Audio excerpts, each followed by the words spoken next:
c'est un challenge assez nouveau et insolite, puisqu'on va vivre notre événement le plus important de l'année, qui est long, puisqu'il va falloir avoir 7 jours sur 7, 24 heures sur 24 du personnel ici pour s'assurer de la bonne marche de ce bâtiment. Et dans la foulée, il va falloir tout démonter et tout vider, puisqu'on doit donner le bâtiment pour le début des travaux, qui est le 2 août, ce qui veut dire qu'il ne faudra qu'il n'y ait plus rien dans ce bâtiment. Et vous imaginez le nombre de chaises, de tables et de autres mobiliers d'hiver que nous pouvons avoir. Des travaux de cette ampleur, je vous rappelle, c'est une enveloppe budgétaire de 83 millions, dans un contexte actuel qui fait que il peut y avoir des pénuries de matériaux, il peut y avoir des délais de livraison, etc.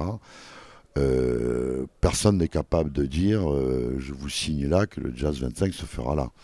La volonté de la commune, de la municipalité, c'est d'avancer pas à pas et de se donner une échéance dont elle a convenu avec Mathieu pour savoir quel est le dernier délai auquel il a besoin de savoir où se fera le festival. Le Montreux Jazz, ils ont cette agilité et cette créativité pour se remettre en cause en permanence. Et donc le fait que nous allons fermer n'est pas nouveau. Et donc ça fait plusieurs années qu'ils réfléchissent et qu'ils travaillent sur ce sujet. Donc je n'ai aucun souci sur le fait que ça restera quelque chose d'exceptionnel et d'une nouvelle expérience, quoi.